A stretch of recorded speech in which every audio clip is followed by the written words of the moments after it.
안녕하세요. 비비입니다. 이번 영상은 원작 1073화 심층 분석 영상인데요. 총 2부로 제작했습니다. 심층 분석 1부는 1073화와 최신화를 연결해서 분석하는 영상이며 심층 분석 2부에서는 1073화 킬링 포인트 4가지를 분석하는 내용으로 준비했습니다.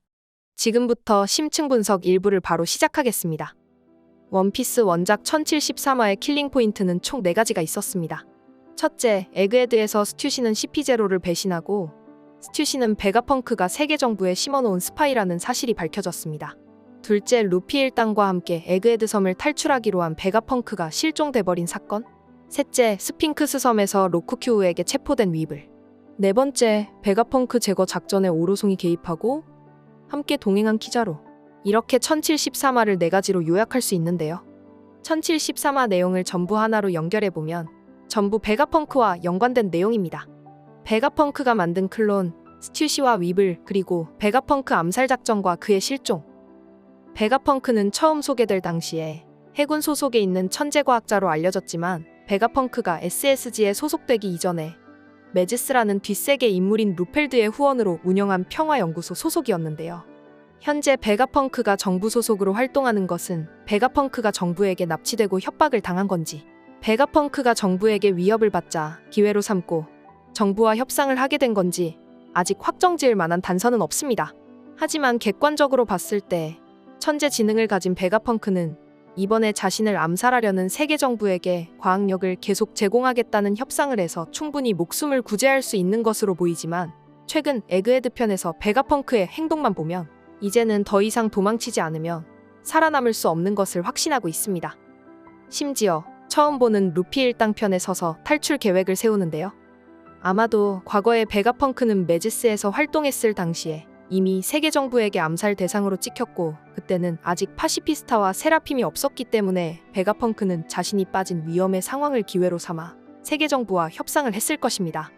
세계 정부 입장에서는 베가펑크의 과학력이 자신들에게 기여한다면 굳이 제거할 필요가 없고 오히려 큰 힘이 돼버리고, 베가펑크 입장에서는 어디 소속에 있어도 후원자만 있으면 되고 자신이 그토록 연구하려는 기술이 메지스에서는 불법이지만 SSG에서는 합법이기 때문입니다. 하지만 현재 파시피스타와 세라핌이 탄생한 시점에서 베가펑크가 반세계 정부적인 행동을 조금이라도 한다면 세계 정부는 베가펑크를 암살해도 아쉬울 게 없는 입장입니다. 1073화 세턴성과 키자루의 대화에서 어떠한 사건을 언급했는데 베가펑크와 연관이 되었는지 아직 공개되지는 않았지만 유추해볼 수 있는 점은 베가펑크가 세계 정부에게 지원을 받으면서 정부 지시로 내려진 연구 이외의 금기시한 영역을 너무 많이 알게 되었고, 최근에 베가펑크는 정부에게 많은 지원금을 빼돌리고 자신이 원하는 연구를 마음대로 했습니다. 그래서 이미 세라핌이 완성된 시점, 세계 정부 입장에서는 베가펑크를 계속 살려두면 위험하다고 판단하고 정부는 베가펑크를 없애기로 결정했을 것입니다. 현재 에그헤드로 모이는 해군 전력은 오하라 사건과 애니에스로 비해 버스터콜을 연상케 하고, 원래 버스터콜은 최소 해군 중장 5명과 해군 군함 10척이 출동하는데요. 현재 버스터콜보다 더 큰 규모의 전력이 움직이고 있습니다. 물론 베가펑크가 그만큼 위험한 인물이기 때문에 더 많은 전력이 소모되는 것으로 볼 수 있지만 저는 한 가지 의문점이 들었습니다. 베가펑크 암살 작전 시행 동시에 베가펑크의 실종 사건입니다. 즉 베가펑크를 제거하려는 세력과 베가펑크를 필요한 세력이 있다는 얘기인데요. 그래서 저는 한 가지 가설을 세웠습니다. 세계 정부와 해군은 현재 내부 분열이 일어난 상태이며 정부에서는 베가펑크를 제거하려 하지만 해군은 세계 정부로부터 베가펑크를 보호하려는 작전을 세운 것으로 가정했습니다. 세계 정부와 해군의 내부 분열 떡밥은 꽤 오래전에 나왔는데요. 이전에 오로송과 아카이누의 대화에서 볼 수 있듯이 세계 정부는 날이 갈수록 해군을 자신들의 도구로 활용하고 해군에게 정의롭지 못한 명령을 지속적으로 내리고 있습니다. 해군 측에서는 점차 세계 정부의 목적과 해군이 지켜야 할 정의가 많이 다르다는 것을 깨달게 되고 현재 정부와 해군 사이에 균열이 일어난 상태입니다. 하지만 해군 원수는 마음대로 움직일 수 없기 때문에 아카이누는 작전 지시를 하고 작전 수행은 키자루 중심으로 이루어지고 있는 것으로 보입니다. 키자루는 오로송을 감시하는 임무를 수행하고 에그헤드에 미리 도착한 CP0를 견제할 수 있는 센토마루를 먼저 에그헤드로 보냈을 것입니다. 센토마루가 루치를 상대할 수는 없지만 센토마루가 CP0보다 세라핌 명령위권이 상위에 있기 때문에 CP0를 방해하고 다른 방향에서 에그헤드로 접근하는 해군군함이 베가펑크를 탈출시킬 계획이라고 분석했습니다. 물론 베가펑크를 납치를 할 수 있는 인물은 아주 많습니다.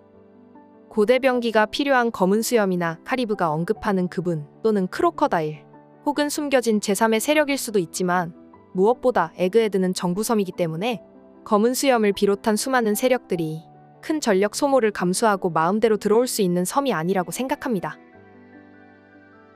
제가 이번 베가펑크 실종 사건에 해군이 연루되었다고 생각하는 가장 큰 이유는 아카이누가 했던 말입니다. 아카이누는 베가펑크가 루피 일당에게 붙으면 전력을 잃는다고 말했습니다.